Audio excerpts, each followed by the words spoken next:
Hi ಸ್ನೇಹಿತರೆ, ನಾಟಿ ಕೋಳಿಗಳು ಯಾವುದೇ ಕಾಯಿಲೆಗಳು ಬೇಗ ಬರ್ದಂಗೆ, ಆಮೇಲೆ ಉಷ್ಣ ಅಂದರೆ ಹೆಚ್ಚು ಶಾಖ ಆಗದಂಗೆ ತಂಪಾಗಿರಬೇಕು ಅಂದರೆ ನೀವು ಮಧ್ಯಾಹ್ನ ಟೈಮಲ್ಲಿ ಆಗಲಿ ಇಲ್ಲ ಸಂಜೆ ಟೈಮ್ ಆಗಲಿ ನೀವು ಈ ಥರ ನೈಸರ್ಗಿಕವಾಗಿ ತೋಟದಲ್ಲಿ ಸಿಗೋಂಥ ಹುಲ್ಲು, ಜೋಳ ಈ ಥರದನ್ನ ಕುಯ್ದು ಹಾಕೋದ್ರಿಂದ ನಾಟಿ ಕೋಳಿ ಎಷ್ಟು ಹೀಟ್ ಆದರೆ ಬೇಗ ಕಾಯಿಲೆಗಳು ಬರ್ತವೆ. ಏನಕ್ಕೆ ಅಂದರೆ ಹತ್ತತ್ರ ಈಗ ಬೇಸಿಗೆ ಬರ್ತಾಯಿದೆ.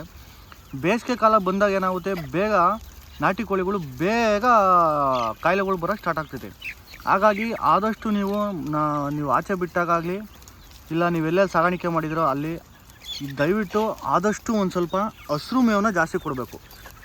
ಹಸಿರು ಮೇವು ಕೊಡೋದ್ರಿಂದ ಏನಾಗುತ್ತೆ, ನಾಟಿ ಕೋಳಿಗಳು ಸ್ವಲ್ಪ ತಂಪಾಗಿರೋದ್ರಿಂದ ಯಾವುದೇ ಅಂತ ಬಾಡಿ ಈಟ ನಮ್ಮ ಮನುಷ್ಯನಿಗೆ ಹೆಂಗೆ ಈಟ ಆಗುತ್ತೋ ಆ ಥರ ಕೋಳಿಗಳು ಜಾಸ್ತಿ ಈಟ ಆದರೆ ಏನಾಗುತ್ತೆ ಅಂದರೆ ಆಟೋಮೆಟಿಕ್ಕು ನಾಟಿ ಕೋಳಿಗೆ ಬೇಸಿಗೆ ಕಾಲದಲ್ಲಿ ಕಾಯಿಲೆಗಳು ಸ್ಟಾರ್ಟ್ ಆಗಿಬಿಡ್ತವೆ. ಹಾಗಾಗಿ ದಯವಿಟ್ಟು ನಾಟಿ ಕೋಳಿ ಸಾಗಾಣಿಕೆ ಮಾಡೋರು ಯಾರಿದ್ದೀರಾ, ಆಮೇಲೆ ಮಾಡಬೇಕು ಅಂದ್ಕೊಂಡಿದ್ದೀರಾ, ಅವರು ಸಹ ಈ ಥರ ಮಧ್ಯಾಹ್ನ ಟೈಮಲ್ಲಿ ಹಸಿರು ಮೇವು ತೋಟದಲ್ಲಿ ಬೆಳೆದಿರುತ್ತೆ. ಇಲ್ಲಾಂದರೆ ನಾಟಿ ಕೋಳಿಗಳಿಗೆ ಅಂತಲೇ ಸ್ವಲ್ಪ ಜೋಳ ಬೆಳ್ಕೊಂಡ್ರೆ ಇನ್ನೂ ಅತ್ಯುತ್ತಮ ಅಂತ ಹೇಳ್ಬೋದು. ಏನಕ್ಕೆ ಅಂದರೆ 1 ರಿಂದ 1.5 ತಿಂಗಳು ತಪ್ಪಿರಿ 2 ತಿಂಗಳು ಜೋಳ ಕುಯ್ದು ಹಾಕೋದ್ರಿಂದ ನಾಟಿ ಕೋಳಿ ತಂಪಾಗಿರ್ತೈತೆ.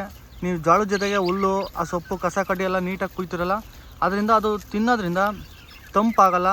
ಆಮೇಲೆ ಜೋಳದಲ್ಲಿ ಮಿಸ್ಕಿನ ಜೋಳದಲ್ಲಿ ಅದು ದಿಂಡು ತಿಂದಾಗಿಂದ ನಾರಿನ ಅಂಶ ದೇಹಕ್ಕೆ ಒಂಥರ ಬೆಳವಣಿಗೆ ಆಗ್ತಾಯಿದೆ ನಾಟಿ ಕೋಳಿಗಳಿಗೆ. ಹಾಗಾಗಿ ಆದಷ್ಟು ನಾಟಿ ಕೋಳಿ ಸಾಗಾಣಿಕೆ ಮಾಡೋರು ಈ ಥರ ಮಧ್ಯಾಹ್ನ ಟೈಮ್ ಆಗಲಿ ಈ ಥರ ಒಳ್ಳೆ ಆಹಾರ ಕೊಡೋದ್ರಿಂದ ನೈಸರ್ಗಿಕವಾಗಿ ನಾಟಿ ಕೋಳಿನೂ ಬರುತ್ತೆ.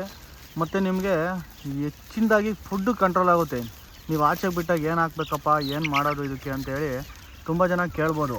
ಆದರೆ ನೀವು ಆದಷ್ಟು ಈ ಥರ ಫುಡ್ಗಳ್ನ ಕೊಟ್ಕೊಂತ ಮೇಂಟೈನ್ ಮಾಡೋದ್ರಿಂದ ನಾಟಿ ಕೋಳಿಗಳಿಗೆ ನಿಮ್ಗೆ ಆದಷ್ಟು ನೀವು ದುಡ್ಡು ಕೊಟ್ಟು ತರೋಂಥ ಫುಡ್ಡಲ್ಲಿ ತುಂಬ ಕಡಿಮೆ ಆಗುತ್ತೆ. ಹಾಗಾಗಿ ನೀವು ಈ ಥರ ನೈಸರ್ಗಿಕವಾಗಿ ನೀವು ನಾಟಿ ಕೋಳಿಗಳಿಗೆ ಸಾಗಾಣಿಕೆ ಮಾಡೋರು ಈ ಥರ ನೈಸರ್ಗಿಕವಾಗಿ ಮಾಡಿ. ಆಮೇಲೆ ಆದಷ್ಟು ನೀವು ಆಚೆ ಬಿಟ್ಟು ಗಾಳಿ ಬೆಳಕು ಇರೋದ್ರಿಂದ ಒಳ್ಳೆ ಅತ್ಯುತ್ತಮವಾಗಿ ಬೆಳವಣಿಗೆ ಬರ್ತೈತೆ ಬೇಗ. ಆಮೇಲೆ ನೀವು ಅತಿ ಹೆಚ್ಚು ಏನು ಫುಡ್ಡು ದುಡ್ಡು ಕೊಟ್ಟು ತಂದುವಂಥ ಫುಡ್ನ ಜಾಸ್ತಿ ಕಮ್ಮಿ ಮಾಡಬೇಕು ನಾಟಿ ಕೋಳಿಗಳಿಗೆ. ಏನಕ್ಕೆ ಅಂದರೆ ನಾಟಿ ಕೋಳಿ ಅಂದ್ರೇ ಅದು ನೈಸರ್ಗಿಕವಾಗಿ ನೇಚರಾಗಿ ಬೆಳಿಬೇಕು.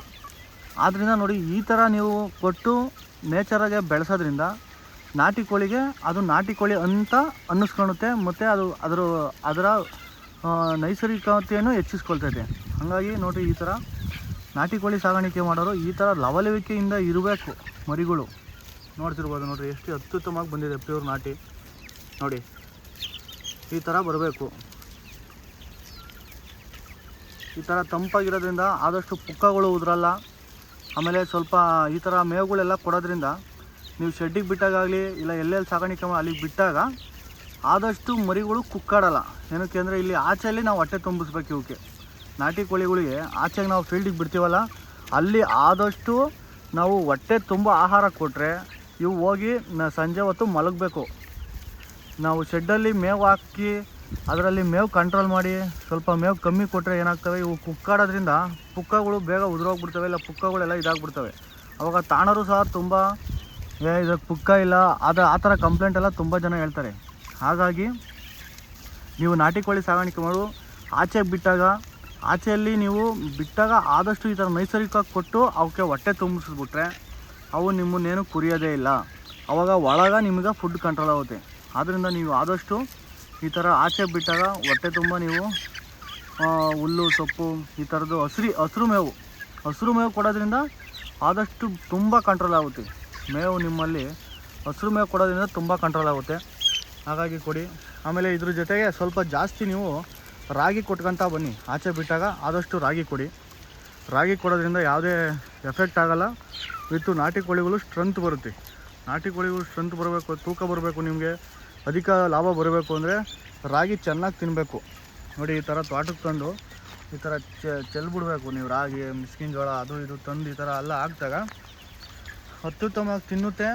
ಮತ್ತು ಯಾವುದೇ ವೈರಸ್ಗಳು ಬೇಗ ನಾಟಿ ಕೋಳಿಗೆ ರಾಗಿ ಕೊಡೋದ್ರಿಂದ, ಈ ಥರ ಹಸಿರು ಮೇವು ಕೊಡೋದ್ರಿಂದ, ಆಮೇಲೆ ನೈಸರ್ಗಿಕವಾಗಿ ನಾವು ಬಾಳೆದಿಂಡು, ನುಗ್ಗೆ ಸೊಪ್ಪು, ಪರಂಗಿಣಿ ಈ ಥರ ಪ್ರತಿ ವಿಡಿಯೋದಲ್ಲೂ ನಾನು ಹೇಳ್ತಿರ್ತೀನಿ. ಏನಕ್ಕೆ ಅಂತಂದರೆ ತುಂಬ ಜನ ಹೊಸ ಪೀಳಿಗೆಯು ಈಗ ನಾಟಿ ಕೋಳಿ ಸಾಗಾಣಿಕೆ ಮಾಡೋ ಹೊಸ್ದಾಗಿ ಮಾಡ್ತಿರೋರು ತುಂಬ ಕೇಳೋದೇ ಅದು, ಹಣ ನಮ್ಮ ಸಾಯ್ತಿದ್ದಾವೆ, ತುಂಬ ಕೋಳಿಗಳು ಸಾಯ್ತಿದ್ದಾವೆ, 50 ಸಾಯ್ತಿದ್ದೇವೆ, 30 ಸಾಯ್ತಿದ್ದೇವೆ, 40 ಸಾಯ್ತಿದ್ದೇವೆ ಅಂತೇಳಿ ತುಂಬ ಜನ ಕೇಳ್ತಿರ್ತಾರೆ. ಅವ್ರಿಗೋಸ್ಕರ ಈ ವಿಡಿಯೋ ನೋಡಿ. ಈ ಥರ ನೈಸರ್ಗಿಕವಾಗಿ ಲವಲವಿಕೆಯಿಂದ ಬೆಳಿಬೇಕು ನಾಟಿ ಕೋಳಿಗಳು ಅಂದರೆ ಸುತ್ತಲೂ ಆದಷ್ಟು ನೀವು ಬಿಗಿ ಬಂದೋಬಸ್ತ್ ಮಾಡ್ಕೊಂಡು ರಾಗಿ ಒಳಗಡೆ ಚೆಲ್ಲಿ ನೀವು ನೈಸರ್ಗಿಕವಾಗಿ ಈ ಥರ ಹಸಿರು ಮೇವು ಕೊಡೋದ್ರಿಂದ ಯಾವುದೇ ತರಹದ ಕಾಯಿಲೆಗಳು ಬರಲ್ಲ. ಯಾವುದೇ ತರಹ ನಿಮಗೆ ಅದು ಮೆಡಿಕಲಿಂದ ಆಗಲಿ ಅತಿ ಹೆಚ್ಚು ಫುಡ್ ತಂದು ಹಾಕೋದ್ರಿಂದ ಯಾವುದೇ ಇರಲ್ಲ. ಆದಷ್ಟು ನೋಡಿ ಈ ಥರನೇ ಸಾಗಾಣಿಕೆ ಮಾಡೋಕ್ಕೆ ನೀವು ಪ್ರಯತ್ನ ಪಡಿ.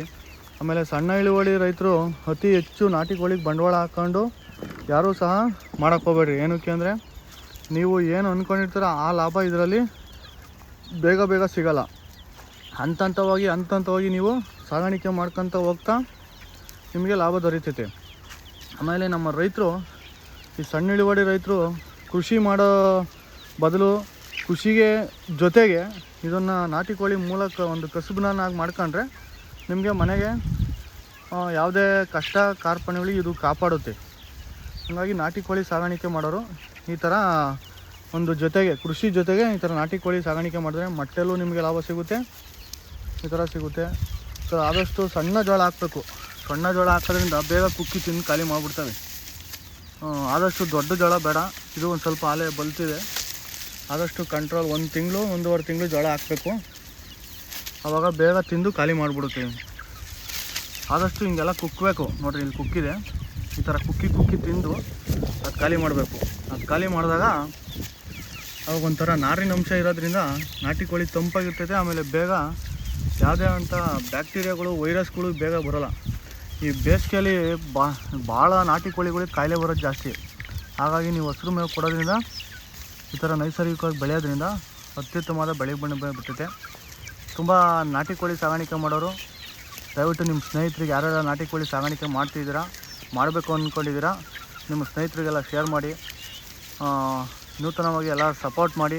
ನಿಮ್ಮ ಸಪೋರ್ಟಿಂದನೇ ಇವತ್ತು ಒಳ್ಳೆಯ ಉತ್ತಮವಾದ ಬೆಳವಣಿಗೆ, ಉತ್ತಮವಾಗಿ ನಾಟಿ ಕೋಳಿಗಳೆಲ್ಲ ಸಾಗಾಣಿಕೆ ಮಾಡೋಕ್ಕೆ ನಮಗೆ ಶಕ್ತಿ ನಿಮ್ಮ ಪ್ರೋತ್ಸಾಹದಿಂದ ಇದನ್ನು ರೆಡಿ ಮಾಡಿರೋದು. ಎಲ್ಲರಿಗೂ ಧನ್ಯವಾದಗಳು. ನೆಕ್ಸ್ಟ್ ವೀಡಿಯೋದಲ್ಲಿ ಸಿಗ್ತೀನಿ.